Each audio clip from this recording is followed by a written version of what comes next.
I'm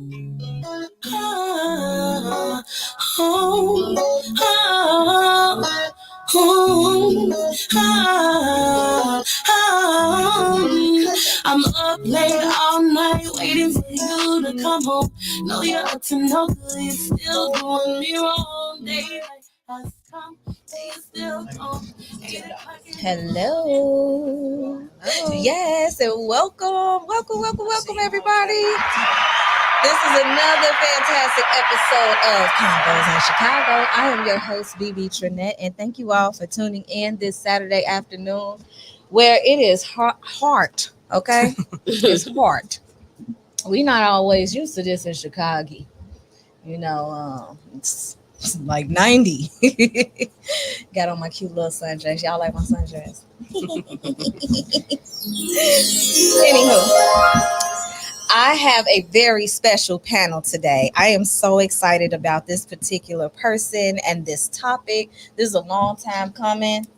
We've been talking about this for a while. Yeah, at least since the book came out. Yeah, at least since the book came out. So without further ado, guys, ladies and gentlemen, I want to introduce you to my friend, my fellow ego, Miss Carrie J. Coleman, everybody. Woo, I know, right? So Man, woo, how long? Wait. No, I don't want to tell my age. No, I don't want to tell my age either. Cause we was that new generation that came through there, right? And we were spearheading. I remember the year that I enrolled at Lynn Bloom, they was about to close it down. It was. Yep. Mm-hmm. Yep. And they was changing the name from technical to college prep. Yep. And all of that. And we came in there like a blaze of thunder, but the camaraderie. Yeah, still today. Yeah, still today. Mm-hmm. I mean, I meet old heads that, no disrespect, y'all know y'all old. Okay, we love you.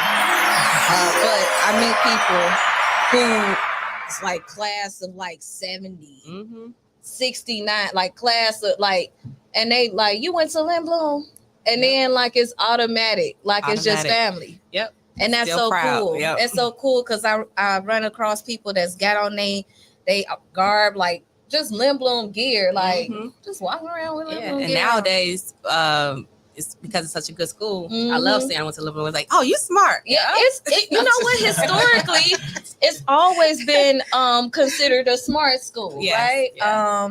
I remember my mom talked about going there for summer school one year, and it was predominantly white when she went. Yeah, so interesting. In Inglewood. Without telling her, she said that area was still predominantly white. Oh wow. So yeah. It's interesting how times change things and what have you. So you born and raised in Chicago, Carrie? Absolutely. South side all day. South side. What made you decide to go to Lynn Bloom? Was it your choice or a parent choice? It was my brother, actually. Okay. So my brother, he went to Lynn Bloom. Okay. He's 10 years older than me, though. But when he went there, they had all the fraternity and sororities, all the stuff they was doing. Yeah. And so he made it all hyped up. So I was like, okay, I'm going to follow your footsteps. Yeah, we definitely had the social clubs. We do have the social clubs. And so from Lynn Bloom, where'd you go after that? What happened? So I was exposed to junior achievement. Okay. And so they had a college tour they took us on. Nice. A black college tour. And so I got exposed to HBCUs. So I decided to go to Tennessee State University. Wow, TSU. Okay. You know, I went there one year when I was at Chicago State for they had a like a what was it called? Like a think tank. Oh, okay. Yeah. We went there for a think tank because I was on the council. Okay. So it was really cool. Oh yeah. That campus was dope. Yeah, Tennessee State Yard was it was a dope experience. That was my first time on an airplane, y'all, for real. Oh wow. So thank you, Chicago State, opening me up. So life at TSU, Lynn Bloom, and all of these different places, because you're in corporate, you're real estate, right? Yep. You have a nonprofit. And could you share a little bit about the nonprofit that you run right now? So we'll get into it deeper. But Yeah. per my story and what I experienced growing up, I decided to create something where other young girls didn't have the experience what I did, or I can help empower them to not go through what I went through the same way. So I created an organization called I'm Pretty Too to empower young girls from the inside out. Because some girls, you know, they are pretty, and some girls are pretty with low self-esteem. And then there's other girls that are pretty and don't know they're pretty. So, and they compare themselves to other people, which make them feel less attractive. So the whole title itself, so when they say it, they saying it too to themselves. I'm pretty too. Meaning you don't have to really be compared to someone else's beauty or prettiness. So yeah, I love that. And the reason I led with that is because I wanted to segue into the book, you all. So this book is one that you authored. Yes. Solely. I am so proud of you. Oh, thank you. Like, you have inspired me. Like, when I saw this, I was like, oh, it's time. It's time. It's time. Pretty Like Me by Carrie J. Coleman. So just a quick synopsis. The book takes you on this journey and the life of and the experiences of yourself. Right. Can you tell me what made you want to write the book? I always knew I was going to write a book, even as a child. So I would keep momentums. I have a mental box of things that happen. Cause like, people are not going to believe this. Like, this is crazy. Because I would talk to other people who were, let's say, dark skinned, and everybody always had like a different story and experience that they had. But there were some similarities. But it was just weird for me that I had so many secret people that like me behind closed doors, but in person they made it seem like, you know, hey, that's just one of my friends or whatever. And so I was like, man, one day I'm gonna share this story of what I went through, and at the point where I've overcome it. Because when you experience trauma, just like Black people experience trauma from white people, you are under a certain suppression until you realize the truth about yourself and your worth as a person and race. And so once I was strong enough to feel like, hey, I can come out and tell my story and have those conversations, I decided to go ahead and put it on paper. This book is powerful. It's also very empowering because you tell the story of a chocolate girl. We look, we melt. You know what I mean? So silly. But we're tough too. Like, and the thing is that I've always been able to look at the rainbow within our culture, like within our race. Like, it's just a rainbow. Like, you could literally go to a family reunion and have so many different shades. I know. Yeah. And it's so amazing. And it gives others a space of jealousy. Right. They don't have that. You know what I mean? And in a space of envy, in which that's why we're appropriated so much.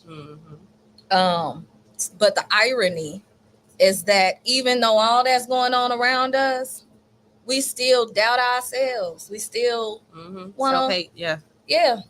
And self-hate and self-sabotage and all of that stuff. And you spoke on something that was really important, the trauma. You know, these are unhealed wounds that our race has to heal. Not sweep under the rug, not, you know, put a Band-Aid on it. It's time to heal, y'all. So that's why we're having this discussion today. So without further ado, I'm going to take a quick music break. And when I come back, we're going to talk a little bit about some of the passages in the book. And also, I'm going to introduce you to my lovely panel. This is Convos at Chicago, y'all. Make sure y'all download that app, the TuneIn app. If you have not already checked it out, make sure you go ahead and check that out. We got some amazing events coming up. I got Miss Melly P. She gonna be talking about her event next week, which I'm excited about. We got some out of town opportunities. Spirit has got his new hot album, which is how many songs you say that is? How many songs? Like 32? Yeah. No, that's the album coming out next year. Okay. This one is just 12. Okay. But we're going to get into all of that when we come back. I'm going to go ahead and play a little bit of Doug Olay. Shouts out to Dougie. Make sure y'all go ahead and get that Love Lessons as well on all streaming, Apple Music, Spotify. You know, it's Convos in Chicago, y'all. Period.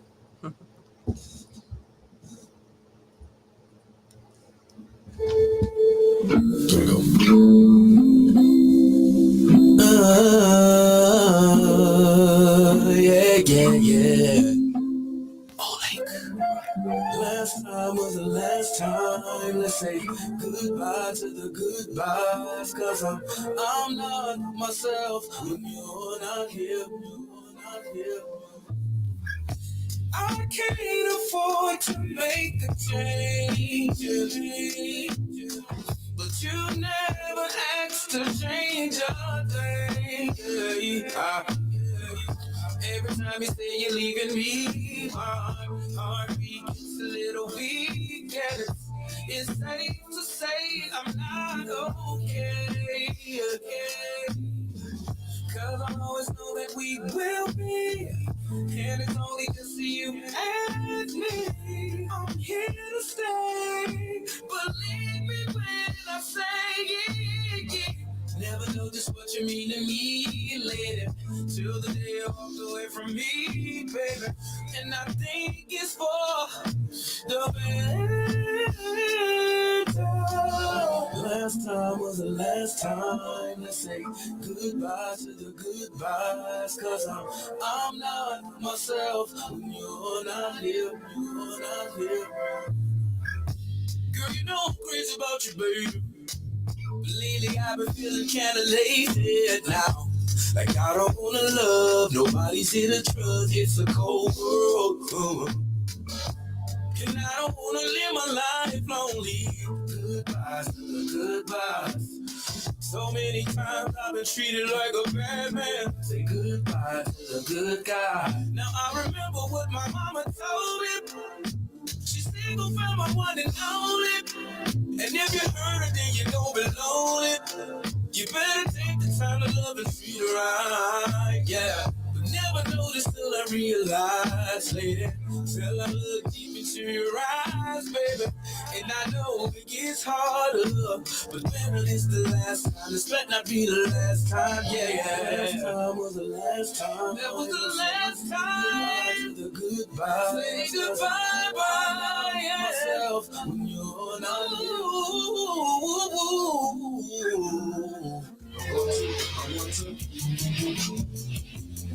Turn up the slide. Yeah. By the way, this is the fight. Yeah. Convos and Coleman at the Green Rainbow High School. Shouts out to Fly Cool Clubs. Going them. What's going on, y'all? Make sure y'all go ahead and we back. I am your host, BB Trinette, and it is hot. It's hotter than a witch's titty in here right now.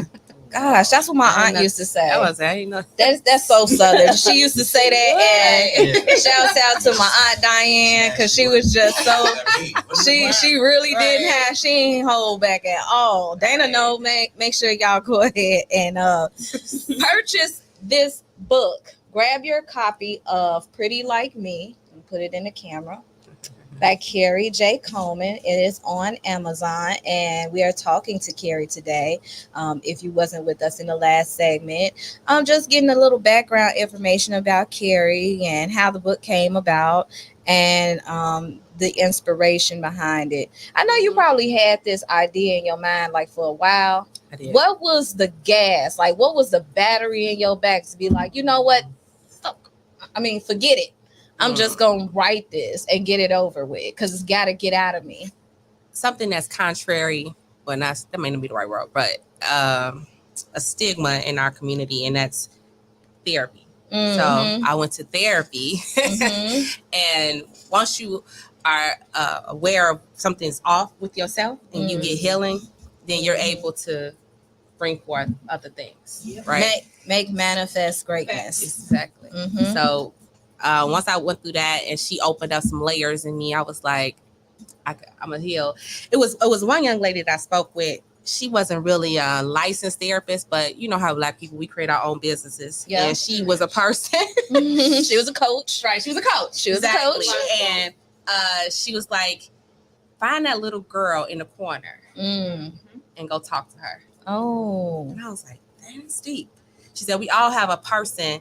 It may not be a 6-year-old, maybe a teenager that's in us that we have never talked to and heal whatever happened during that time. Yeah. So I was like, dang, I got multiple Carries that I need to go talk to. Yeah. So that's where I was able to finally bring it all together, because I went and talked to each one of those that young girl, that teenager, that HBCU girl, that corporate girl, and say, hey, I think I'm good now. You know what I mean? So I didn't want to come out speaking from a place where I was still hurt. So when I'm having those conversations, I'm tearing up and I can't really get out what I'm trying to say. And that's how you know it's still there. Exactly, because you haven't dealt with it. Yeah. Exactly. So yeah, so that's it. That's what pushed it, was finally getting healing for myself. How long was the process from conception to production? Like, how long was it for the book to? Just to put a little shout out there, since I do help authors produce books. My best friend now. So that's one of my other little side hustles. Hey. But so yeah, I do self-publishing for other people. So it was real easy. I think it took me like 4 months. So yeah, I had the right connections. I had the right people. I knew who to talk to. I knew how to organize it. So I love it. I love it. Yeah, I think people overthink the process. You know what you want to say. Yeah, right? I got a series of relationship books that I want to put out. Yeah, I think another tidbit I'm gonna just give for free is, especially with like the iPhones and other things, record yourself, and then you have software that can take what you said and transcribe for you, and you just go back and clean it up, and then you hire an editor and everything else. So nice. That's a little freeness. Okay, next time y'all gotta pay me. Y'all hear that? Y'all hear that? Girl, what's your cash app, girl? They need to be tipping you right now. I'm gonna put it up here for real during the break. We're gonna put your cash app up here before it's said and done. Somebody gonna I like helping my people. So. Yeah, tips, get tips. Y'all feel me? So without further ado, I'm gonna dive a little bit into some of the verbiage in the book, some of the topics that you kind of covered. And one specifically that resonated with me was about being a closeted type of date for a long time, in terms of it, maybe not everybody, right? But there were ones where you specifically really liked them and it was considered a quote unquote secret. Right. How did you come to the conclusion that it was based on your color? Like, what was it that specifically? Because we do have the shades, y'all. This is a whole conversation about colorism. We're gonna be talking about light versus dark and in between. Right. And we're talking specifically about guys dating darker skinned women in private.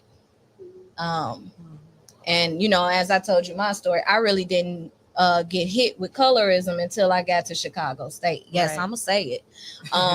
You know, Chicago State is our HBCU. And it is predominantly Black. And so when you get there and you see all this mecca of all these different shades, and it's beautiful because it's like we together, you know, these young scholars, everybody there. But then you start trying to have a social life, and then things get real. It does. So I'm gonna introduce my panel today. And so we can unpack this. Y'all know Melly P's Playground, Monday through Friday, everybody, noon to 3, right? Yes, indeed. Amen. One of the best to ever do it up in here. Thank you. I'm also on Soul 106.3 every Sunday, 9 to 11 p.m. Period. Yes. I wear many hats in this industry, put on different showcases, networking events. I also take artists on tour with me, like we did last year. We went to a couple of different cities and states, and we just put we Chicago still on the doing map. it, girl. We're going back in Texas in September, I believe. So yeah, we'll be in Houston. I already got my ticket, baby. It's on. But I'm still on Orlando in July. But I'll be out there in Texas. Gotta get things in order, you know. I know, right? Yeah, because the Fleet Conference. Y'all tempting me, man. You know, this is one of the biggest conference in the music industry. It's not just for artists, it's for entrepreneurs. Last year was my first year attending, and one of the things that stood out to me was the panel. It was DJs that was there all over the world, people from Africa, people from Canada that was there. They were just telling us how to get started in the music industry as well as being an entrepreneur and how to get your foot out there. Another thing that stood out for me, they had like a whole DJ battle that was out there. So I'm a music head, so I'm just like in belief. My mouth was on the floor the whole entire time. So if you can make it, come out July 18th to the 22nd in Orlando, Florida. I am hosting on July 19th a sneaker and jersey event. So yeah, we got a couple of people that we're bringing out with us. I'm super excited for all of it. I'm here for it, girl. This is my station, sister. Also, I have in the building Miss Kiwi Marie, everybody. Recording artist, entrepreneur. She made t-shirts. She made drinks. Girl, you got so many hats. Just a few. I don't really like to talk about them though. You know, she's so shy and modest. It's like oh my gosh. I know. Where did shyness come from? Hold on. She always like that. It's been like this. Right, hold on. She is always like that. Whenever somebody put me on the spot, I shy away. Oh my God. Kiwi is. I'm here. Kiwi is here, guys. Hey, she's welcome, here. I'm not Kiwi. Kiana today. I'm not Kiana. I'm Kiwi. But I'm not gonna pop my stuff today. Today is all about Miss Carrie, and we are gonna tune in and focus in on what she got going on because it's a topic that should have been addressed. Oh, wow. It needs to be addressed weekly. Yeah. So Yep. Something just happened on the internet as far as colorism. So that's why I'm glad that this discussion is happening today. Nice. Let's go ahead and Mr. Spirit Jalea. Did I say it right? Jalea, you got it right. Hey. Peace and blessings, queens and the kings as well. I'm here. Let's go. Yeah. And don't be shy. You come on in. Come on in. I'm good. They probably could hear me. They can. I literally can hear you. Yeah. Exactly. You know what I'm saying? They can hear you and they can see you. So that's what's up. I appreciate that. Syndrome in the house, everybody. Your brother is on the live. He say, "What's up, y'all?" Right. Bald head ninjas with beards. Peace, King. My brother. What's going on, y'all? Thank you all for tuning in. So, ladies, what's your experience because I'm gonna start with y'all first. Like, what's y'all's experience when it comes to like from growing up? Because it kind of starts there, right? We kind of, in the household raised with our cousins and relatives and, cookouts and family dinners and stuff like that. Like, what was that narrative that was going on? Like, what was you told and what were you recommended to do when it came to dating the opposite sex? Oh, the opposite sex. When we talk about that, yeah. Oh, but, you know what, Kiwi? Wait a minute. Happy Pride Month. No, I'm just kidding. I've never dated the same sex. I don't know. Honestly, I'm on the lighter side of brown. And it took me a long time to realize that too, because I was so delusional when I was growing up because I grew up with a light-skinned brother. Like, my brother is like 3 shades lighter than me. And so I always thought that I was dark skinned and I always thought that I was ugly. And I didn't realize that I was brown skinned until I was in my 20s. I always called myself a dark skinned girl. I always did. Like, I was just like toe up in the head or something. Like, I don't know where it came from. I used to cry and tell my mom, you like my brother better than me because he light skinned. You know what I'm saying? And then another thing, I had a few light-skinned friends growing up, mixed girls, and I didn't know the difference then, and I used to always see the boys like them and they had good hair and they were like, you know what I'm saying? And nobody liked me, not because of my skin tone. I was just like a tomboy. I didn't realize this though when I was younger. I was a tomboy. I was skinny. Like, I didn't have like breast and butt and everything like everybody else did. I developed late. later on 15 is when I started to really, you know what I'm saying? So my entire adolescent, I just thought that I was just like this ugly, dark-skinned girl with bad hair. I used to slap perms in my head to try to straighten my hair. Like, it literally wasn't until close to I don't want to reveal my age, but it wasn't until like, man, it took me a long time to realize that, like, you are not what you think you are. You know, I used to look in the mirror and see this ugly black girl, you know what I'm saying? Because I didn't understand why the light-skinned girls were getting treated better. And still to this day, you know, I am still a brown-skinned woman, you know what I'm saying? So there are still women who are lighter than me that I see get an advantage over me. You know what I'm saying? Especially in the career that I'm chasing. I look around and I see all of these female entertainers that are just terrible at what they do, but they're light-skinned, you know? And I literally was just on Twitter ranting about brown-skinned girls in the industry. Like, the only one that we have representing us right now is Megan Thee Stallion. If you look around and you see all these females that they're signing, they're all light-skinned. They're all of a half race, you know what I'm saying? Like, Megan to me is like the only brown skinned girl that's representing us. Sexy Red is brown too, but it's like a different level. Yeah, it's like she has to be hypersexualized. Yeah, like she has to be she has to be the ghetto ratchet brown skin, you know. Whereas Megan is more so like, you know, she's more. Yeah, she came in a little ratchet, but then she started cleaning switching it up. The but she can do both. You know, and that's the thing about Megan. Sexy, I feel like it's stuck in a certain lane. And unfortunately, that happens so often that we get typecasted. Yep. No matter what it is we trying to do afterwards. Like, I don't know if you follow, like, as an example, on Love and Hip Hop. You know, Suki is on Love and Hip Hop, and she wants to clean up her act. So, like, the last season, her whole thing was about, hey, I'm not that same girl. They wouldn't let her, though. But it's like they won't let her. Like, people are like, that's you. Like, you stuck there. Like, you know what I mean?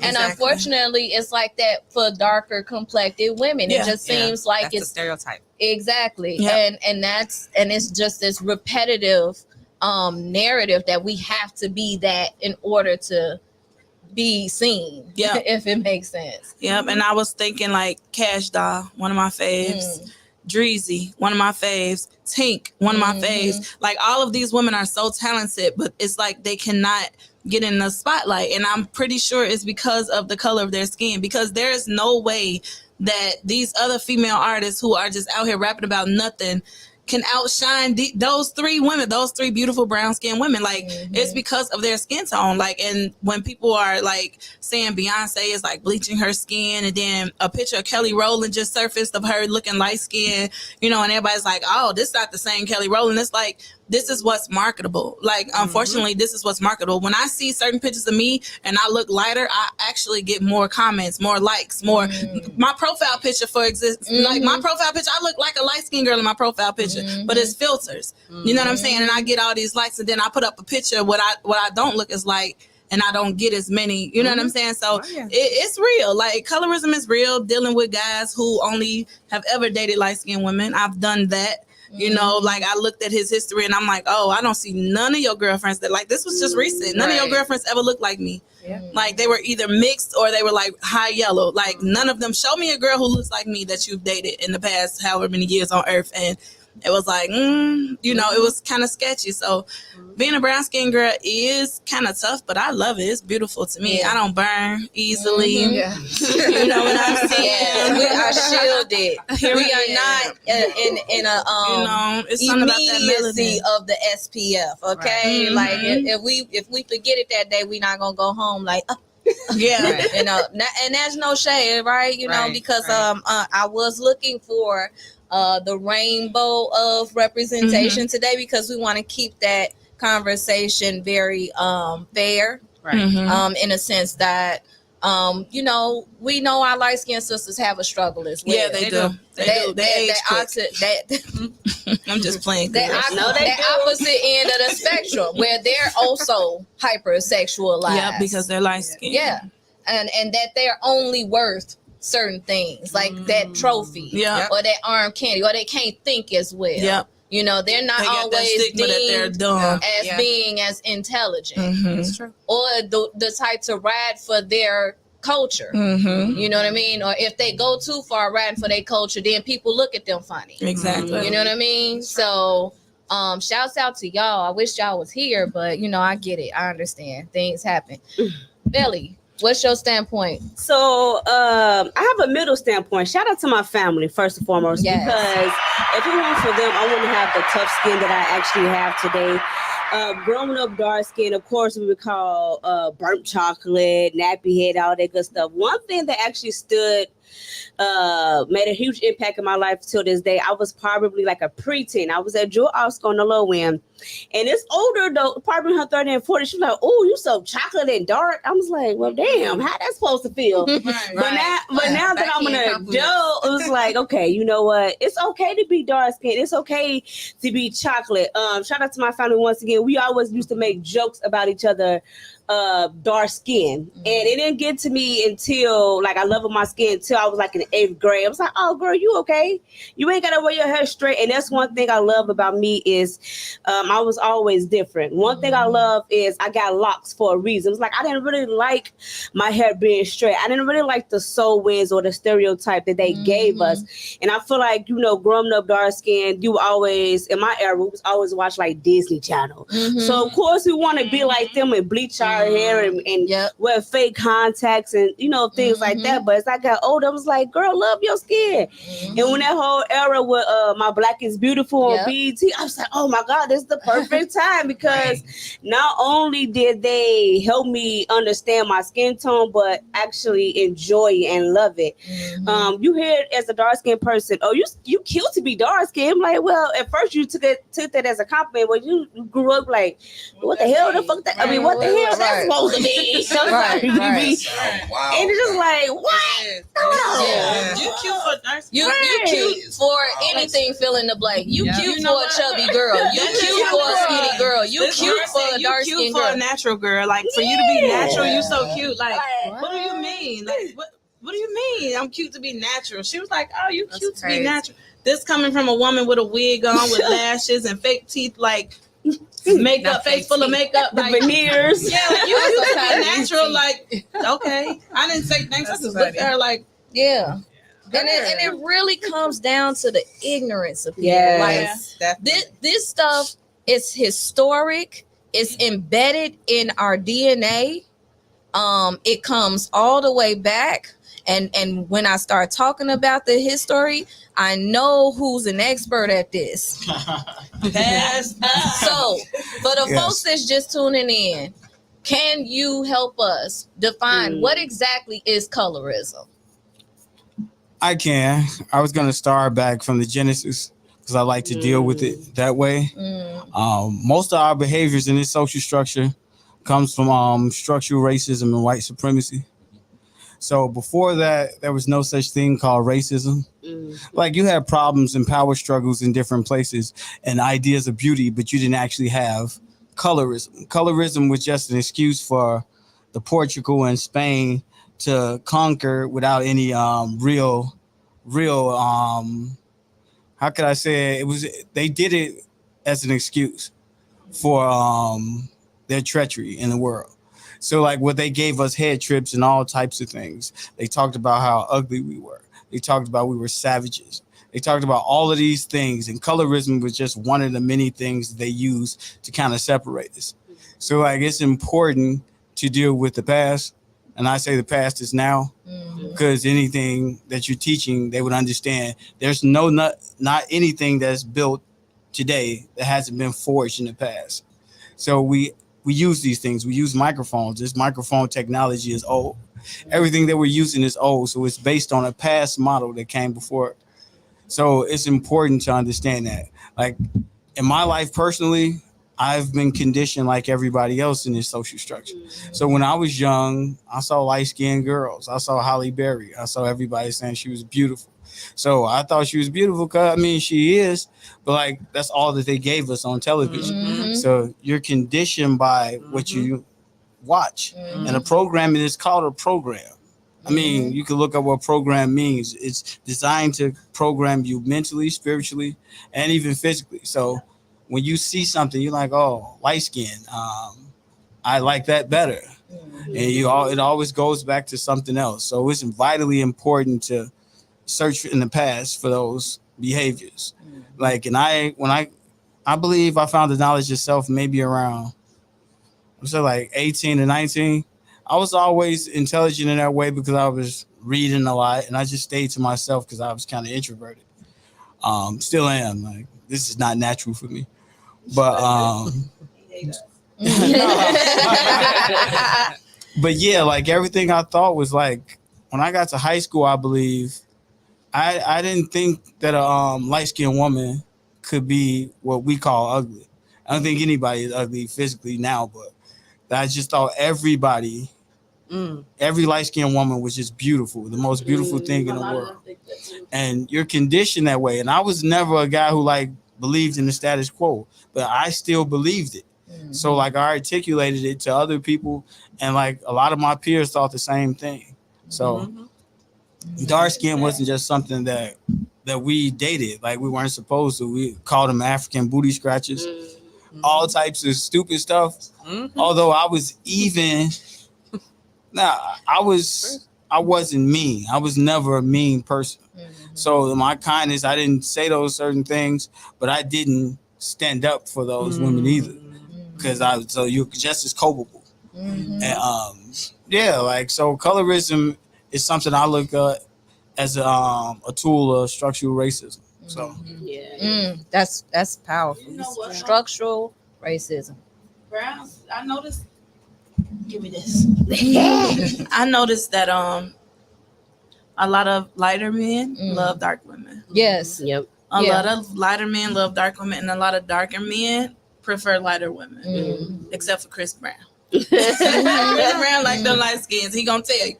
But yeah, I noticed that in our culture too, that a light skinned man will approach a dark skinned woman quicker than a dark skinned man will approach a dark skinned woman. And that's I been feel the like story. it has something to do with procreation. Yes. And that's what I feel like it all leads to. And like, that's what it comes down to. You can't see yourself having a child with this dark woman. So naturally you're gonna flock to this lighter woman. And I can't say that growing up, because I felt that I was an ugly dark-skinned girl. I have reproduced 3 light-skinned children.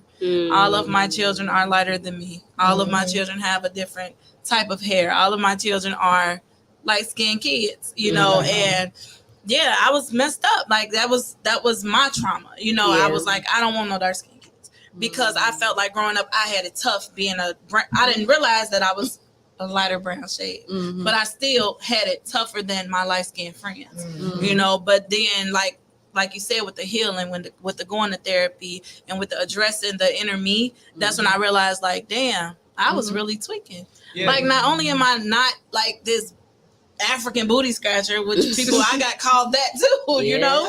I still like I was just like, I had to literally stare at myself in the mirror and be like, Is you stupid? Like, girl, look at you. I heard I was pretty my whole life from like my family, of course, but who cares when it comes from your family, right?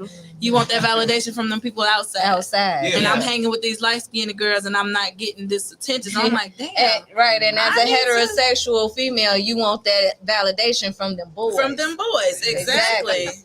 Exactly. So it took me a long time, like, and I can't even stunt. Like, until a couple years ago, I didn't even want to go outside in the summer because I didn't want to be dark. I swear to God, I would be like, I'm not getting in the sun. I'm ugly when I'm dark. I don't want to look like.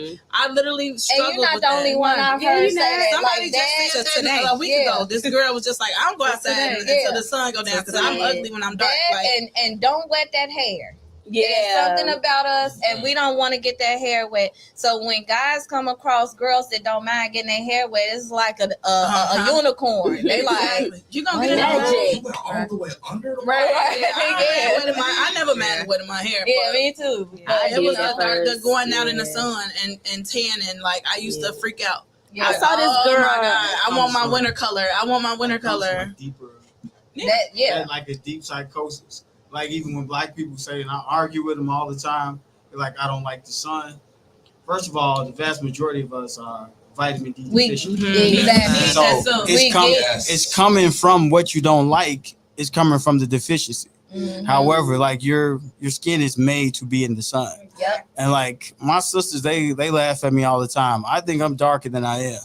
Like I want to be. I'm in the sun. You knew that. Just sit back and I just want to be in the sun. But Wait, why his emojis be like the darkest one on the section? Oh, yeah. Like, Yeah. you do that too. You do that too. And Yeah. It's a reverse program. Yeah, I don't claim it. Yeah, and that's what you have to do in this social structure. You have to be as black as you possibly can. Yes. And people like, man, you're a stickler for details and all that. You have to be because you've been conditioned. Mm. And like, if we went to school, a lot of us went to school in the 90s. When they made you write down on the paper the vocabulary words, you had to write them 10 times and things like that. That's to reinforce an idea into your head. That's not actually learning. That's Learning, right. that's reinforcing. Yeah. So they reinforce the ideas of like, well, you're this, you're that. And like, I really hate when we talk about these issues, we don't bring up the fact that Eurocentric people, Europeans, actually gave us these deep psychosis. Exactly. Yes. Like, this is not a us issue. Right. Because we're good. Like, you know what I'm saying? We're good. There's nothing wrong with us. It's something wrong with the idea of where we've been put and how we the behaviors kind of like they may kill us in the long run, but however, this is where it came from. So it's important to understand the genesis, and that's why I talk about it over and over and over again. Yeah, jump in. Yeah, I just want to say one thing. Something that Kiwi was saying, that she had to realize she wasn't dark skinned, right? And probably it boosts her confidence knowing that, oh, she really isn't the dark. But for people who are like me, I'm dark skinned. Like, I can't say, oh, no, I really ain't that dark. You know, not to say that. That's what you meant. I wanted to say this. No, I just wanted to say off of that, because it are people that I've hang around that think they're darker than they are, and I have to be like, whatever. You know, That's me. You know, it's like we be saying, you don't know our story. You can't really, you know. But I appreciate that you did have that story. But I was gonna say that I had one exercise I did with some young girls, and I'm pretty too. Was that I said everybody separate by complexion. So I had light skinned girls go over here, the caramel girls, brown and dark skin. And I said, now walk over to what you want to look like. So most of the dark skinned girls, of course, they walked over to the lighter skinned girl section. Maybe one girl walked into the caramel section, but the dark skinned girl area had depleted, right? And I said, okay, now that where you at, do you feel better about yourself? Do you feel smarter? Because nothing changes. My thing was, why make me feel lesser than I am? And I'm just as brilliant. I'm just as smart. I'm just as charismatic. I'm still dope. I mean, and I'm attractive. I mean, to me, you know, I don't care what you think or what somebody thinks. But you know what I'm saying? But what changes? Because your color changed. Nothing else changes the value of who you are, because your color changes. So that's my whole thing, is why do we have this spectrum as if, because she light skinned, and I know I don't know if kids watching, her sex gonna be better, or this gonna be better. Ain't nothing gonna be different. She's still a woman. She still got breasts. She still got whatever else you're looking for. She's still gonna be crazy. She gonna still check your cell phone if whether, no matter what complexion she is. So that was my thing, is don't devalue me. Yeah. Just because I have a darker skin color, because I'm still a woman. Yeah. You know what I mean? So I agree 100%. But the thing is, it's not a conscious thing. Like, so if you asked everybody, like, oh, do you hate black women? Do you hate a woman because she's dark? They're going to say no. And they're going to believe it. But like through games, like you said, through games and through fiction, we play out subconscious activities. So like in doing so, like you be like, where does this come from?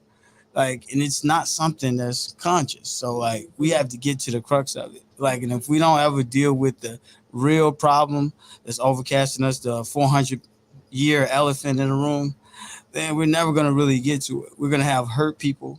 We're going to be hurting each other and not truly understanding who's the instigator. That is. It's the white people. Yeah. And it's because it's not just, it's not just outrageous. What's ironic, y'all, is the today white person that I'm around really don't see the difference. They just all see us as black people. They never saw. And that's the thing. It was never a difference. They don't see a difference. But we got it from them at the end of the day. Like, remember that doll experiment? Like, okay, which doll is more likely to steal? Which one is prettier? So it goes back. And the house slave and the house slave versus the field slave. They try to separate us. I would have been a field slave still. So Possibly. don't matter. I'm olive colored or something. I don't know. But I'd have been out there picking cotton with you too, Yeah, girl. exactly. Like, But it don't even matter. It's a European thing because other races deal with this. Asian people, Yes, they never do. tan. This is Never know that. They want to be worldwide as light issue. as possible. Yes. Hispanic They too. wanna be white. Indian people do separate by complexion too. They sure do. Start telling the truth. Yep. So it's Middle it's- Eastern people, they yes, have they their don't- dark skin and light skin. And, they And treat then the when you dark-skinned start people speaking different. to Hispanic people or Latinx Yes. people, Mhm. you will start understanding that they have a whole colorism system They too. do. They do. Everybody do. Families, Yeah. Cubanos, they have different And the things. ones that are not Afro Latina, they quick to correct you. But where again, colonialism. Yes. That's Like right. so it's all They go coming all from the the way person who conquered the world. Like Yeah. let's just be real about this. I don't think white people, like I tell them, Europeans, you know what I'm saying? So this is where this idea comes from. Because you have to have a deep hate complex to put these kind of ideas out. And like we're so far removed from it that we don't believe that it's pertinent to us, even though we're talking about it right now today. Like it's real today. Like, and I stress this all the time, and I'm going to continue to say it. The past is now. They teach it. They say Einstein created it, but that's another story. The theory of relativity posits that, you know what I'm saying, the past, the present, and the future are connected. So that means if I hit you right now, that's punches in the past. But the impact, you're going to feel it in the present. And if I hit you hard enough, it'll leave a mark in the future. Yeah. So it's important for us to understand how deep the past is. And like, I like that. all I talk about is the past. People talking about like, man, get out of the past. How? No people does. Living in the past. They tell you exactly. They tell you to remember 9/11. They tell you to remember the Holocaust. Yep. Anybody who's strong, and you know what I'm saying, a powerful nation, they tell you to remember who and what you are and what you've been through in order to come out stronger. So yeah. Right, but that's the thing. They want to erase everything. Yeah, they want to slavery, because it take out the benefits history them. books, everything, but not the Holocaust. So, Yeah. but the thing about slavery that I'm now doing a lot of research on, it didn't happen the way they said it happened. Of course, because we was already here on Turtle Island, right? Yeah, like it goes down a rabbit hole when you're dealing with that. So you're dealing with what the white man does is give you certain stories. Yeah. But of course we navigated the globe. We are from everywhere. They are indigenous to nowhere. So like in order for you to do this, you have to kind of like, man, let's get them to start fighting each other. Yep. So then you got the Africans fighting the people who are here. Then you got them fighting the Hating other each melanated other. people around the earth. So to the point, like everybody said, and Malcolm X said it, when they don't see a Hebrew Israelite, they don't see a black Christian, they don't see what you are, what you profess to be. They see, for lack of a better word, a nigga. So we have to understand that religious freedom comes when you're free. That's the key word. We can argue about that. Once we're free, we still fight about colorism, and we still putting it into the context of we're hurting each other. Like, oh man, we hurting each other. No, this is their bag. We just got caught in it. So Speaking of, any thoughts? Come on, Wrong. Yeah. What's your thoughts? Y'all know I got a lot of thoughts. I talk too much sometimes. What was you told at home when it came to dating? I don't really know if I was like taught anything like specifically at home. I know for sure society at one point in time programmed me to understand that lighter was more beautiful. Light is right. Yeah, you know what I'm saying? I know that was part of my programming. And again, we talked about this earlier. I use the darkest emoji on my little things just because it Sicko takes, say he do too. Just Yeah, throwing it him in. takes- Shouts out to Sicko who's in the it's chat. important that the programming that we have, it has to get reversed. In order for these things to cease to be, we have to get to a point where we are literally telling ourselves 10 times over and over again and reiterating that yes, even if I'm dark skinned, light skinned, whatever it is, I am beautiful because of who I am. It's not about a shade. There is no real value in the shade. It was taught to us. That's where it comes from. That's why I said like it's crazy. We as kids really used to call each other African booty scratch. That sounds crazy. That is insane. Like, if I hear a kid say that, I'll be like, nah, don't say that. Yeah, right. We grew how up. How about we offending the Africans in general? That's offensive. Look, my homeboy right now, like he used to say it all the time. Like his name is Mike Fofo. This is my homie. Shout out to Mike. Yeah, they said in a few movies. A lot of movies. No, so, like, it was definitely. Might have been Barbershop. No, so he said it was hurtful. Like next Friday, he didn't like it. Like even when I said it, like we used to play. Sometimes you got to catch yourself. Even though I study and I have a knowledge yourself, you still have to catch yourself sometimes. Mm-hmm. So I was making an excuse for why people used to say it as kids.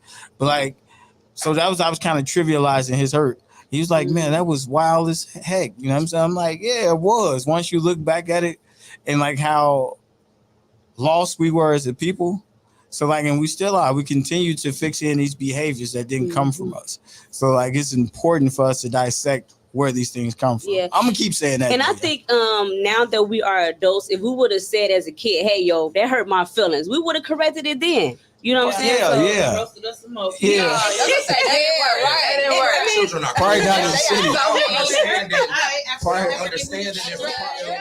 Probably not in the city.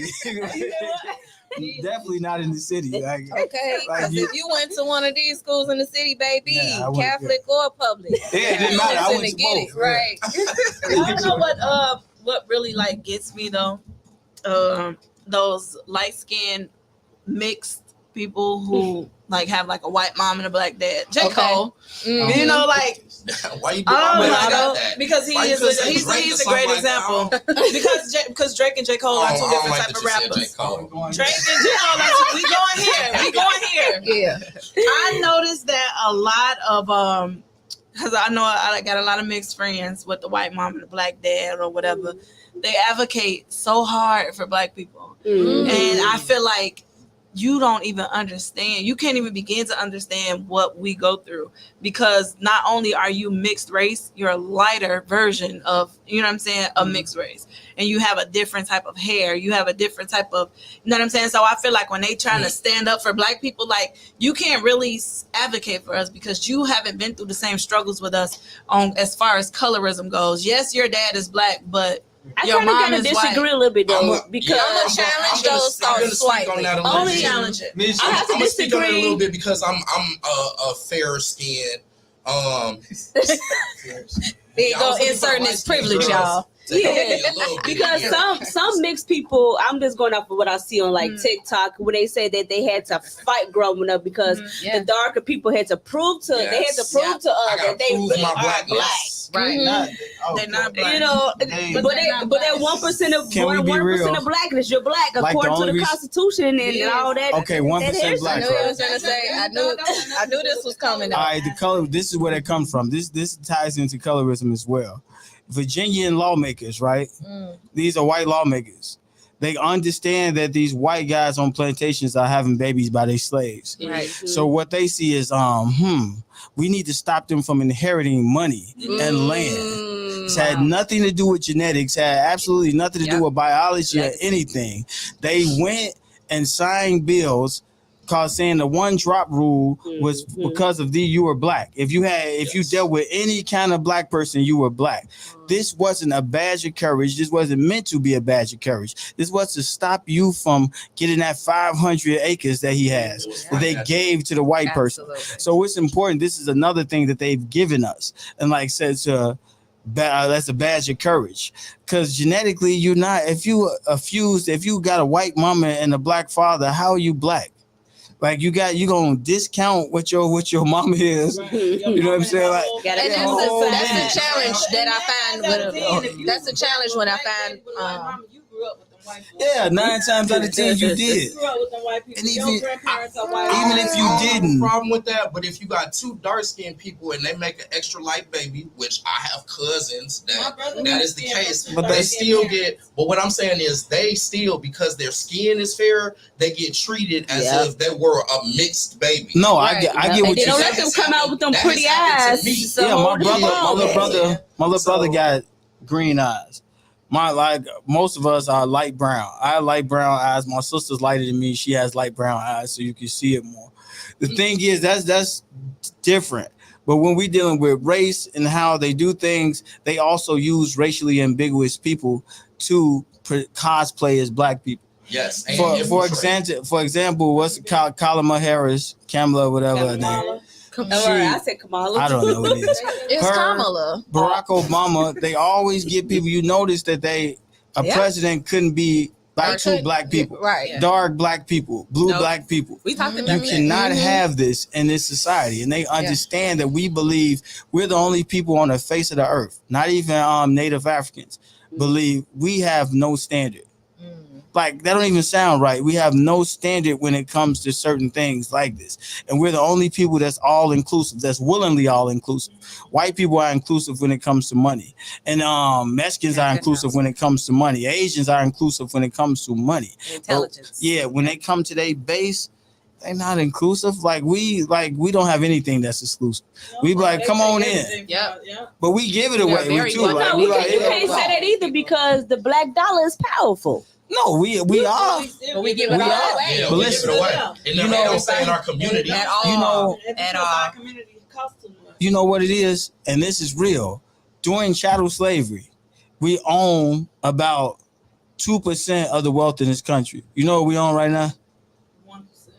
It's nearly the same. So it's like Mhm. 400 out of 400 years, there's been no change. There's been no change. So that means you have a dollar.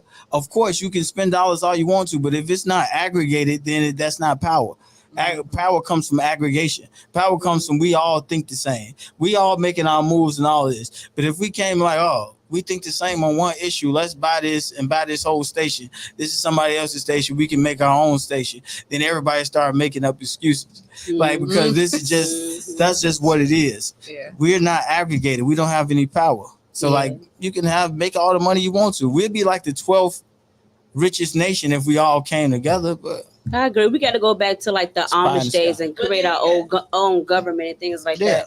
Another thing. What black when it comes to person black y'all know people- that want to do all of me. that though? I mean, but I'm gonna be honest No, with you. you When you right. talking to the average Nah. run-of-the-mill black person, we can talk about bringing everything, Yeah. creating our own this and that.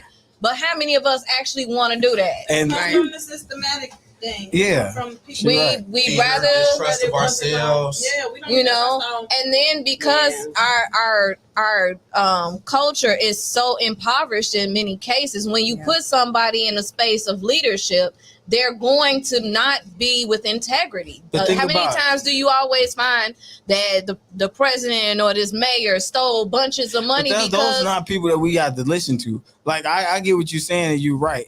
What I'm saying is the truth. Like I keep saying it past it now. Agriculture is the reason why America is a superpower. And what started that spurred that industrial revolution?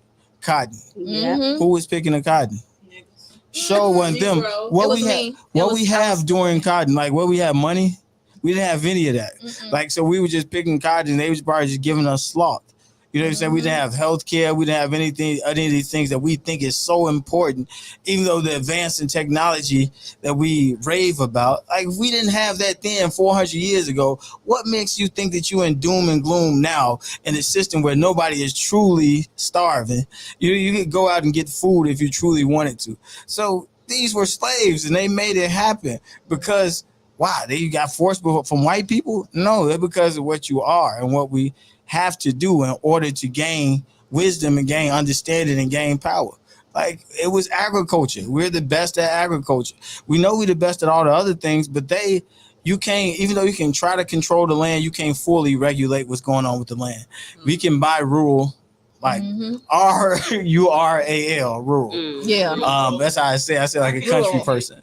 Land, we can do those things. We only own about 2% of it. We only own about 2% of the businesses. So like we got to get over that. But if we start pouring it back into our communities, I'm just scared that they're gonna do us like how they did Black Wall Street. Right. This is where I said, whoever seen a movie, no, it's not a movie, it's a show. You ever seen a show called American Gods? No. I heard about it. So it was a show, they was doing these old gods or whatever, and they had a Nazi as a god.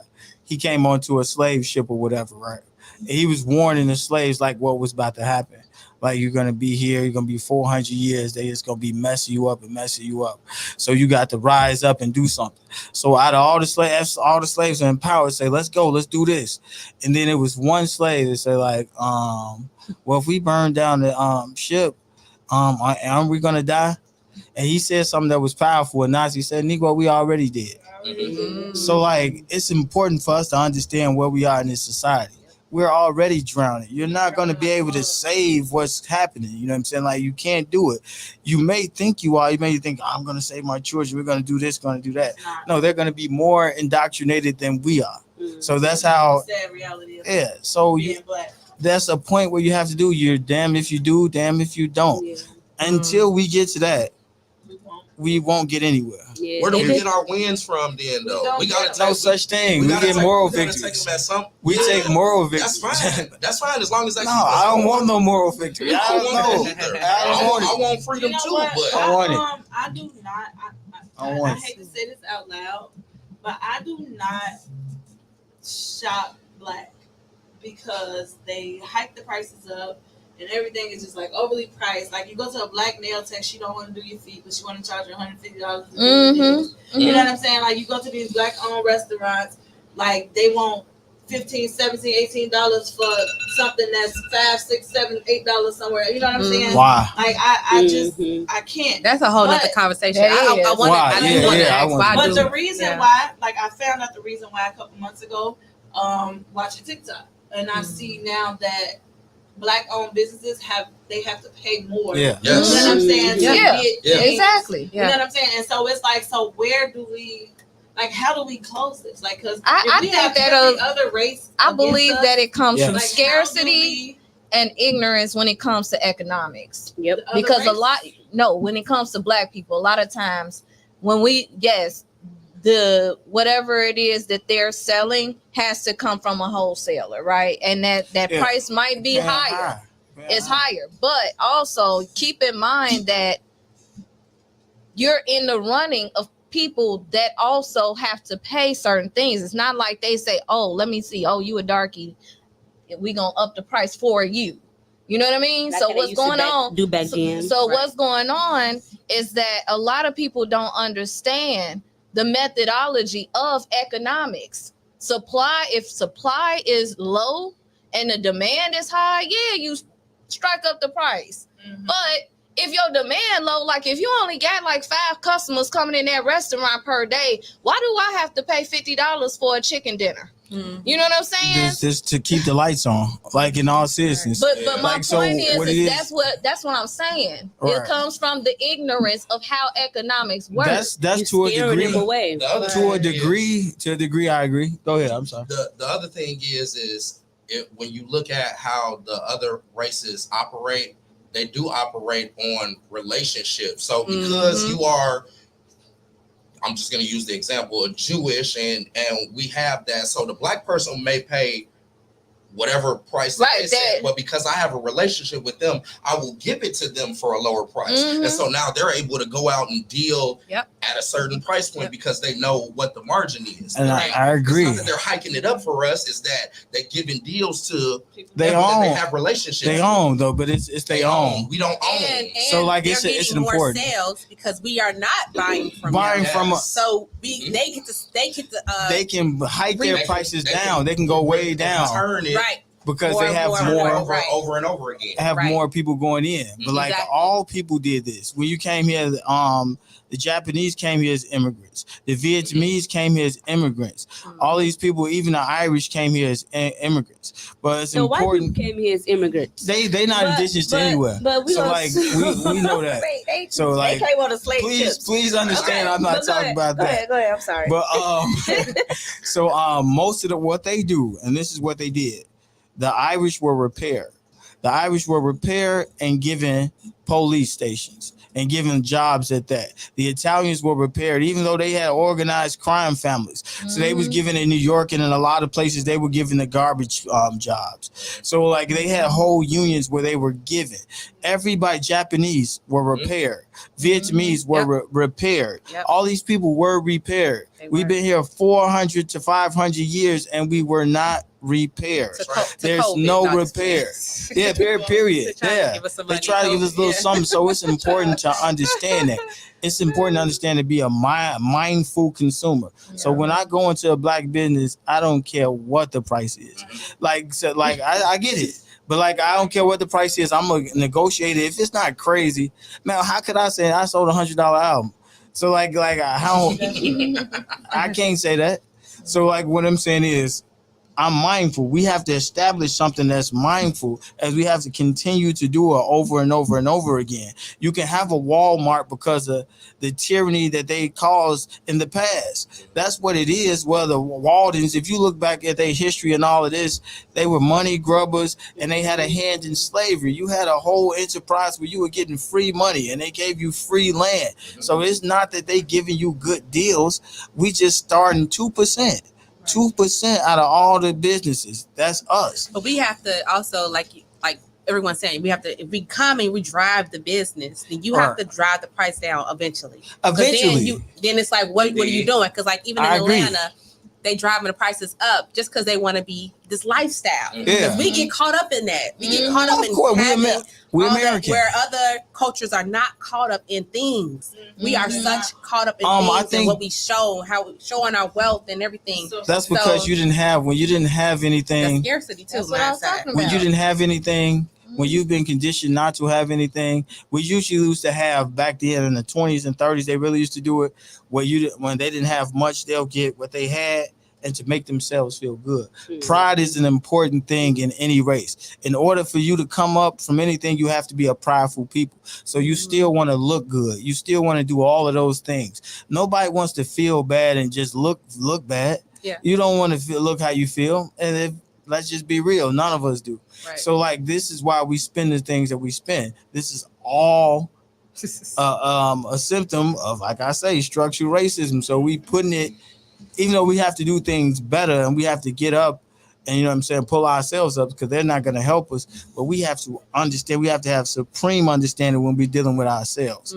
Like, because they're not going to do it. And they did a lot of stuff to hurt us. They did a lot of hell on this earth. So, yeah. Wow. I love this. Happy Juneteenth, everybody. Yeah, Juneteenth. I got an album coming out Juneteenth, y'all, too. Yes. It's called Mansa Eclectic Volume 1. Check it out. It's on my site. It will be on my site, www.spiritjulia.com. Sorry, I had to say I know you had to get it on now, brother. I love it. I'm watching my OnlyFans content on Juneteenth. Yeah, what a content? I'm gonna drop the link. I'm gonna drop the link to Juneteenth midnight. Every time, Kiwi. OnlyFans? I'm dropping my OnlyFans link on Juneteenth, guys. And I'll drop mine when she drop hers. Okay, y'all. We gonna be How much is it? How much is it a month? I might be on that. No. $99.99. Period. Any last words, guys? Because I think that we unpacked a lot. So just to kind of so all the isms. So the isms, we unpacked it. We talked about it being in our entertainment. We talked about it being in our families. We talked about where it comes from. How do we overcome it? Therapy, knowledge. Therapy, knowledge, two things. The dollar amount, all of those are right. The first thing that we have to acknowledge is that we're sick. Yes. And the second thing we have to acknowledge, which is just as important, who gave us the poison? White people. Yes. So stop trusting them. Stop trusting them. Everything that they tell you is for them. People continue to give you poison and you still want to make them just take it. They gave us the poison. Willingly. What was cocaine and got in our communities? Was that around the 80s, like late 70s, 80s. That was the real poison that messed up our whole trajectory. We stayed together even during slavery. We stayed together even during slavery. Our families were together. Getting married, what they did is like, okay, let me get these people these drugs. So they were doing them too. They did drugs all the time. You know what I'm saying? We look at the stories, we know that they did drugs, but they gave it to us. And it, like when the people you don't have hope, they need coping mechanisms. So that was a coping mechanism, and it destroyed us. It probably destroyed us more than chattel slavery. And it did. Project. I understood that project law. That was a project. Like we got to look at these words. We don't understand the true meaning of these words. Poor black people in one thing and let us kill stack on each other. Yeah. University of Chicago. And observe through a microscope, like you said. Prestigious program where we want to take our kids to University of Chicago. Because we are the program. I live around white people. We all live around white people. I live around no. Yeah, me too. I'm surrounded. This America though, like, so I'm not that. Maybe I'm not that kind of guy. Like, well, you can't live around white people. Of course, you're gonna live around it, but to understand their nature, you have to understand their nature. Like, man, Maya Angelou said it best, man. When somebody tells you who they are, you gotta believe them. Yeah. I was paraphrasing, but that was But that's the thing. I wouldn't mind living around all like-minded and economically sound black people. Yes. We don't really have. Well, some suburbs do have that. Like South Holland has that. Certain areas have that. But when I'm a real estate agent, when I go in our communities, no one take care of their lawn. It's just it's sad. It ain't this. It's borrowed. So what do they care? Yeah, right. They're bringing down the value of the home. Man, you right, but nobody's gonna put money in those areas. But think about it. If it's not yours, and black people in America has been in a constant state of flight. You don't think they own the house? No, not a lot of them. They rent it. No, some of them own the house. I know, but more people. You know the people who own it in general, though. But you know the people who own their house. They're not doing that. So like, or if they don't pay, the bank comes snatch that back. So that's what I'm saying. Black people, let's just be honest. A lot of our culture are lazy. No, we're not lazy. No. I don't think we lazy. I think we are tired. Listen, you more so tired. You work 500 years for free. We tired. Our culture is also sick. We need to realize that there work 500 years for free. Yeah. For 500 we years. can't be scared to help each other. So if you are the neighbor of someone and you keep your line up and 2 houses down, you see their grass is up this high, cut their grass. This is why it's important. I see my neighbors go from yard to yard to yard. Yeah. Literally with their lawnmower. Yeah. Like, we don't do that. You'll let that neighbor's house I'm robbed like of a knowledge but itself. You think your value of your house gonna go I don't up? care about none of that. I'm just talking about how people think. That's why I want to be with. I want to hear gunshots where I live. It's just me. That's what I want to do. Cause like I got to be around. You got a farm somewhere out in the woods I got somewhere. a couple of acres. You know But what I'm saying is, I'm right here in Chicago. No, but I'm right here in Chicago where the gunshots are because people need me. You know what I'm saying? Like people need you. So I'm gonna be there. Like I promise you, I'm gonna be there. Yeah. Like because we in a constant state of flight. Yeah. Like everywhere we've been, like from the Great Migration, they forced us down here. We left trillions of dollars in the South, trillions on agriculture. Like these are things that we did. We not lazy. What I'm saying is we fed up. Yeah. We're just like Americans now though, like because they lazy. What do? And that's why they giving the Venezuelans create leverage. So they create leverage, wasteful spending. We in debt, trillions of dollars in debt. The Venezuelans so much leverage and so much. Why? Right now. Because we need them. Because they finna sell them the dream that we don't believe in anymore. Nobody believes in it. Americans don't believe in the American dream anymore. Because you gotta be crazy to believe in. We never got these people coming in from these other countries who think that. But we never believe them. They do. Right. So they're gonna set them. But they do get a better life here because their governments are corrupt. Exactly. But we never believed in the American dream. We never did. We was forced. Yeah. We was forced to believe in the dream. We was taught it. We was forced. It's still some people believe it though. Like, It didn't exist for us.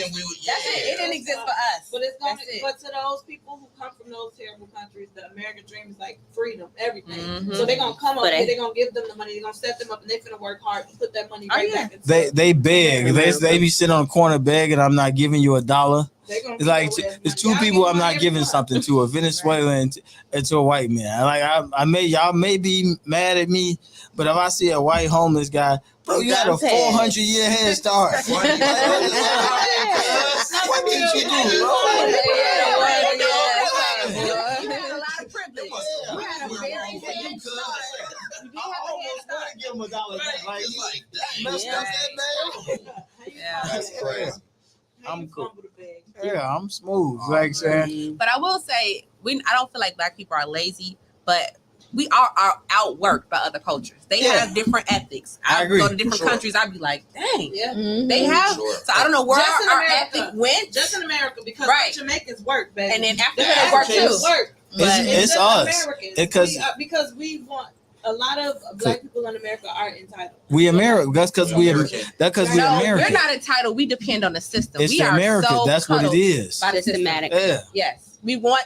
We're crutched support. by this, Right. the system. We're Right, enabled Enabled. by the system. And we Our okay with that. We're behaviors. saying our little, okay, I'll take my 99%. Section 8. I'll take this. Which 99% of us but- solely depend on the government. Not that's just not Section 8 and stuff like that. Right. Talking about 99% of medical. us It is. for everything. It is. Work for the government. They don't talk about it. They don't Yeah, talk about it. More white people got linked cars, more Mexicans. Of got course we know that. First of all, we outnumbered by the Mexicans and the white people. And So white- it's- yeah. Mexicans outnumber everybody. though. But they take their money and they even they get food stamps. They all in one house, economically empowered. And this is what we must do.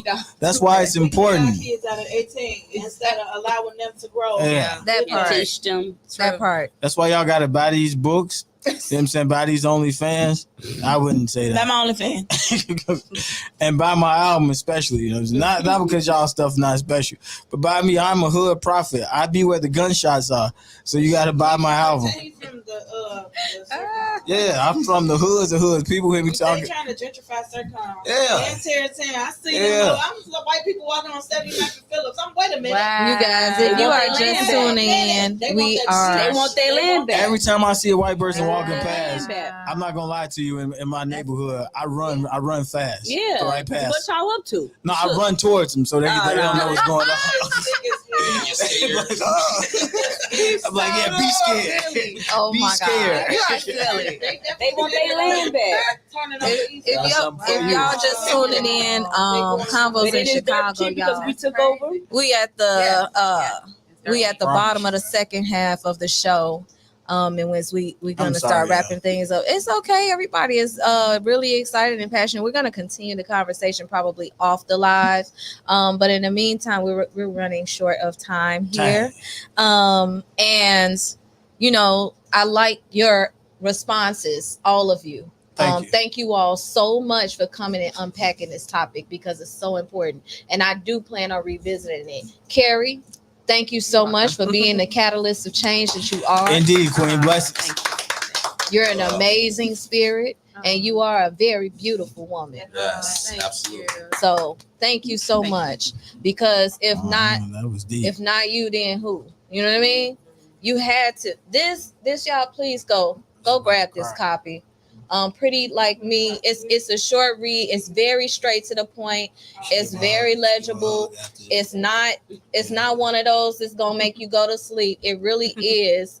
And if you've ever been a victim of colorism in any shape, form, or fashion, Even whether if you like was me. right. I mean, because and that's you're important. discriminating against her. and that's important because I do believe that a lot of our light-skinned friends do have they have their own story, and that's when things really start to get Sticky. complex. Yeah. Complex. We are a complex race of people. We I are. agree. And we diverse. We genetically diverse. I We want are. people to understand that. When people talk about colorism, they're also talking about when you say, oh, you look Chinese. No, they look like us. Mm, When you say, oh, you look Italian. No, they look like us. Yeah. Everybody looks like us. 'cause y'all We the are average the genetic diversity. We And- are the God. Yes. We Yes. are what God created. Well, yes. We To are create other people, Mhm. not those other people. I love how what was it? And that's Russia? on period. Know that black people were the first people. Wasn't it Russia? Yeah. Just Yes. that moment that- Yes. With So all of now those Yeah. paintings. Now Oh, they wow. are e-commerce when it comes to Russia. They won't. They They won't. won't jump No, in. they actually hate us. They won't. hate everybody. Putin is real smart. Like They Putin not is real into that. smart, so he uncovering that. And he know racism is a hot button issue in America, because like he knows two Americas. one white, one black. They're separate and unequal. So we just have to understand. Mexico, like That's what it's turning the into. Afro Mexicans live in an apartheid state too. So like they I don't do. really rock with them either like that. But What? I'm sorry. Yeah, the Afro Mexicans, like if you look where the Afro Mexicans in Veracruz and other places like that, they live in an apartheid like state. They just started being counted on the census like a few years ago. So like this is why you never all Mexicans they say got an old grandma and black grandma in the closet. Because they try to force it in. More enslaved ancestors went to Mexico than here. Yeah. So where are they at? Mexico and Jamaica. Yeah, they gotta Puerto be Rican. somewhere. The Latinx community is All of those places Dutch. got an Afro community that they suppress. Every last one of them. So they are not your friends. Like Dr. Kendrick Clark said, we have no friends. And DMX also said how many times I had to tell you I had no friends. It's the same with us. We don't have any friends. Damn. all Okay. right.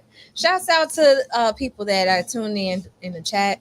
Hey Ovita, hey, I got your text message. I'm gonna hit you up when I'm done, baby. I am so sorry. Prayers to your family. Peace and blessings. And yeah, and shouts out to Sicko, Cypher Sick. Low win, no win. Peace and blessings. You know, and he had a lot of stuff to come in, and I know these are pretty past tense as the conversation was going, but I really appreciated him tuning in and checking in it with his point of view. He was saying color and skin is all surface level. That's where most people operate from. So the behavior continues. I do agree it's primarily subconscious though. So yeah, and he did At least he agree. agree with that. Good, Yeah, smart guy. He did agree. He said white people never saw a difference, which is true, because they created it. So Yeah, exactly. but you know, y'all, all even with that, like I have become very careful when it comes to quote unquote persecuting the folks that we have to communicate and operate with today, What are you talking because I'm talking about people of other races, like not just you know us. I'm talking about like we do have allies. Like I'm not trying to, and y'all can disagree with me all you want to. If you ever been to therapy and it wasn't somebody that was black, do you think that was an ally? My first or not? That she had a job to do. Yeah, my first therapist was a but did it help? My first therapist was a white man named David Smith. Right now he over everything at the University of Psychology. But University of Chicago? Yeah, University of Chicago, cool. named David Smith. Give me his number. We live in I don't know that. We live in a system, so it's important for us to understand this is not personal. It's not about an individual. Like I say this all the time. Individual is individual, and the word itself is meant to kind of not operate on a spectrum where people make things happen, not individuals. Like we say it all the time. That's a power of the individual philosophy taught to us by Europeans. Seriously, it's a philosophy. Individual. That's individualism. Nothing. Exactly. That's nothing. Collectivism is what we. There's nothing individual in nature. Nothing walks individually and it thrives in nature. Give me something that does. You will never find it. So it's important to understand that I'm dealing with the system and the masses of people who are designed to control us. I don't care about Joe Blow. I got people who make me beats. DJ Real One, he's a white guy. He knows how I think about things. Like I have okay people that I'm okay with, but that doesn't change the fact that in this structure, you have been the greatest enemy of black people. Yes. Like that don't change that. And I wouldn't call feel them like ally. the allies that I speak of, they own it. No, they own that and they understand that, and But I do believe that time changes what. I have a serious question though. Should we continuously blame people who didn't have anything to do with something that happened 400 years ago just because of what their ancestors did? Yes. Like, should I I'm gonna let teach you my finish. sons who are going to school with predominantly white kids exactly to look at these innocent kids as their enemy? Yes. They're teaching yes. their kids to look at our Yes. kids. So? Yes. No, we know that. Like so, what I said. Absolutely. What I said before, and I said again, the The past. Mexicans are.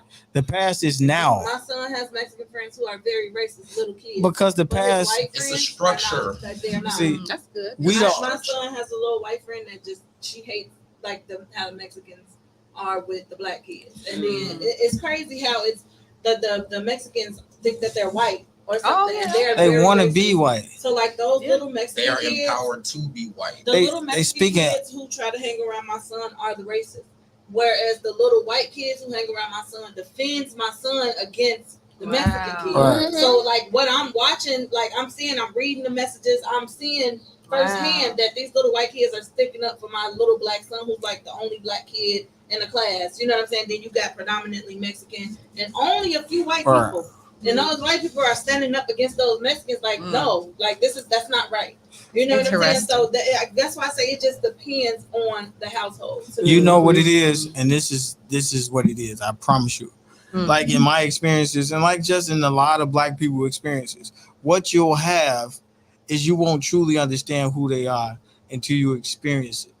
Like a lot of them will do that. Like when you're in a situation where you're comfortable, then you'll be nice. White people go around smiling, they do nice stuff all the time.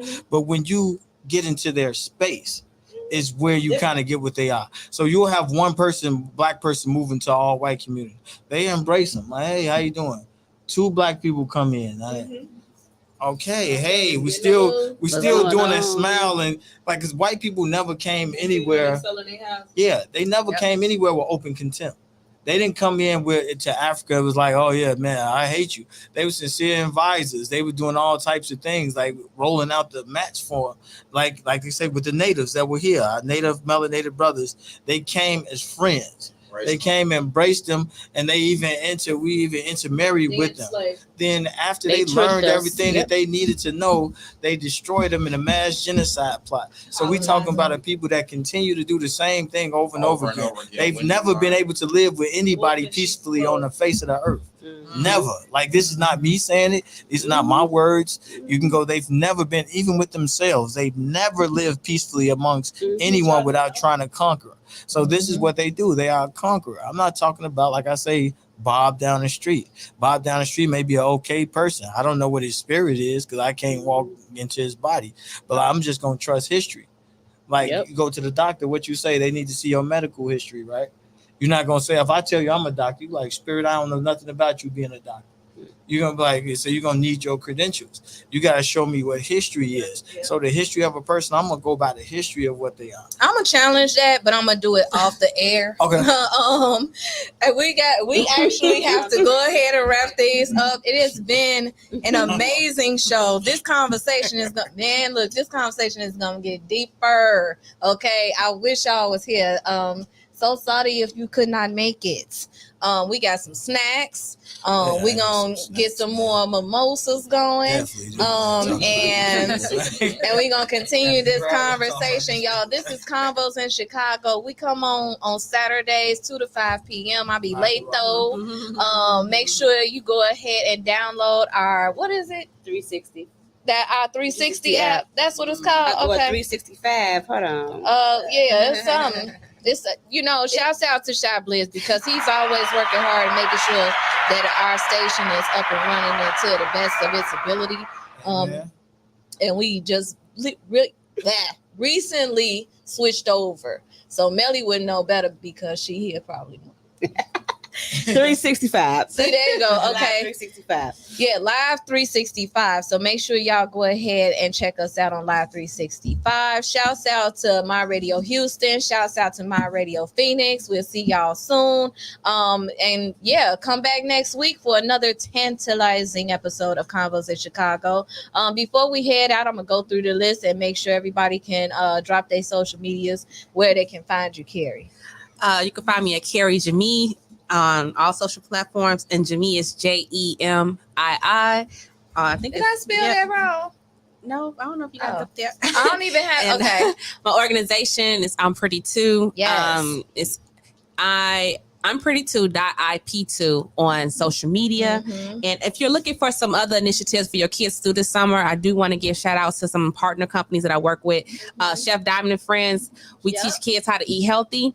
Oh yeah, I did have plugs in my book, and and if you're looking for your kids to be successful, it all starts with a plan and mentorship. So I would also advise you to go to www.mcnultyinternational.com and get your kids on the right track for success. Nice, thank you. Indeed. Y'all can follow me on Instagram at Melly_P_Playground. Make sure y'all tap in with me next Friday, June 21st. We at 3929 Main Street in East Chicago. Shout out to all the Geminis and the Cancer. I'm having the Gemini versus Cancer silent party. See, I put the flyer up there, girl. Yeah. Shouts out to Cards, you know what I'm saying? My boy Lucky and Noah. They will be in the building. And I'll be in there with my headphones on too, rocking out. So yeah, make sure that y'all go ahead and make sure you clear your schedule for that because it's gonna be litty. Yes, indeed. And shout out to my amazing manager, Midwest Ash. She will definitely be in the building. We got a lot of vendors Midwest too. Ash. So. You know how much I love her. I love Ashley. Oh my gosh. I might, you know what? No man. We'll talk. Oh, wait. Go ahead. No, I'm just playing. No, I was talking about hiring her, but I don't know. Okay. I'm glad you. What you thought I was thinking about? Sound like something else. I mean, it's Saturday. I ain't had that many mimosas yet. How many did you say you need a few more?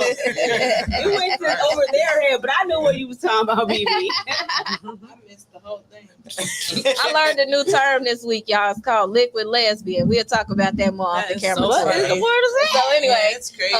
Where can they find you, Kiwi? Official Kiwi Marie on Instagram, Official Kiwi Marie on TikTok, The Real Kiwi Marie on X. I need y'all to follow me on Twitter because that's why I turn up the most because it's freedom of speech. I can say what I want, I can post what I want, and nobody can tell me nothing. So follow me on Twitter, y'all. It'd be lit. Also want to shout out to Kitty for having me on the 27th. Nice. Introduced me to a new crowd of social people. Invited me out to her husband's birthday. I will be performing at the Rex birthday party on the 27th. So I'm excited about that. Got Wold Boy on the 28th. Period. And then I'm also doing a Pride Fest in Lyles with another company. So I got some stuff coming up at the end of the month, y'all. So follow me on all my platforms. She outside. I usually say Google me, but you don't have to Google me. Just follow me, y'all. Shout out to BB also for having a dope platform. She definitely my radio sister. While we're here, Melly, I'm trying to figure out why I ain't been on your show yet. But that's another. We're gonna talk about that off the air. We're gonna talk about that out the air. What can they? Me either. Say no pressure. Right, no pressure. Carrie jumped in. Say me neither. Let me find out you got an arterism going on. Artism. She's an artist. Artists come through all the time. She's racist against artists. Yeah. I support all my artists, man. I put on shows for y'all, but man. I haven't been on your show yet, though. I'm waiting on. Guys, where can they find y'all? You know what I'm saying? She doesn't support bougie artists. Man. Oh, is that what it is? Hey, fellas, where can they find y'all? You can find me in the comments. Right there's my link. Spirit Jalea. My album is coming out. I mean, you can pre-order it now. BB refuses to pre-order. She gonna get it afterwards. It's the principle, man. I'm not buying no pre-orders, man, but I you all will. can pre-order my album for $15. Absolutely. You know what I'm saying? No, not 100 this time. It's a beautiful album. It's a socially responsible album, it's a kind of vibe album. I don't go like too deep on the album. You can drink it. So you can do all of those things. It's responsible. I don't think I use any profanity or anything, but you can just check out the link. Yeah, go ahead and check out the link. You can find me there. You can't find me anywhere else but my links. SpiritJalea.com is the website. I got other albums as well. I got 9 albums in total. Yeah. So like you just hit me up. You're good. So just hit me up, man. I'm almost begging every 24 months. 2018, my first album I dropped. Since 2018, I have 9. So yeah. Nice. That's crazy. I'm finna drop 2 mixtapes. Gotta drop the product, son. Yes. Yeah, definitely. Remember though, y'all, that I'm gonna hold y'all to it. I know who was on the post, and I know all of that. I'm telling you. He gonna go back and read. I promise you, I do. Oh my gosh, it's a pleasure. And the album is highly anticipated. What's the name of it? This one? Mansa Eclectic. Volume 1. Mansa. It's one. Huh? It's one. It's volume 1. Mansa means it's an acronym for me. Mansa means the wealth and beauty, like in Mansa Musa, and eclectic is just what people call me. It's like it's a good word for and I would say a rich person's word for crazy. Yeah. But that's me though. So listen to it. I look forward to it. We gotta have you back. So yeah. Well, where can they find you? Syndrome_TS. Y'all already know. Follow BHNWB4 on Instagram. One for the bald head niggas with beards. Yeah. In here. Y'all hear us on the radio. All of that. June 28th, we'll be at the Hobart Art Theater in Indiana, opening up for Young Bucks. So hit me up. Hit Trosh up. Hit any one of the bald head guys up for tickets. And I think they're like $20. So hit us up. Yeah, and you can't miss them, y'all, because they're bald head and they have beard. No cap. You know what I'm saying? So. And they represent for the cancers. True. Yeah. We got cancer. Okay, y'all got Gemini. Well, y'all, I'm gonna go ahead and wrap things up. In the words of Les Brown, it's been a pleasing pleasure having you all here. I look forward to having you again. It's always fun. It's always love here. And I really appreciate y'all for the support. It means so much. Thank you all for tuning in, supporting the show. If you like what you see, hey, go ahead and, shoot me over a little Cash App. The Cash App is on the screen at the bottom. It helps the station grow. We need to keep the lights on in here. And if you like what you see, then and you got some good feedback, inbox me. Hop in my inbox. I'll hop them back. I'm always looking for new music. Speaking of, if you're watching this and you've submitted some music, thank you so much. Y'all so dope. I'm going through them and I'm adding them to my playlist. Some of them I'm not. And I'm just going to keep it honest. Just keep working, keep grinding. You know what I'm saying? I like what I like. It's whack, son. I like what I like. If you want to work with me, I also do advertising. So if you're looking to advertise your business or advertise your company, your project, or whatever it is you have, you can also hop in my inbox as well. Music submissions are only at the email, okay? Don't inbox me no music because I'm not going to listen to it, okay? I don't care if it's a YouTube. I love you, but email me. Email me MP3s specifically. Thank you all so much. Make sure you tune in next week. We're going to have another wonderful episode. I'm going to go ahead and check out for now. And in the meantime, make sure y'all go ahead and purchase this book, Pretty Like Me. Come through. Yeah. Thank you so much, Carrie. This has been amazing. And this is a very memorable episode. So in the meantime, y'all, we finna head on out. And we gonna smoke by Shy Blizz, Xavier 2 times, and Cars, y'all. Make sure y'all check it out. We out.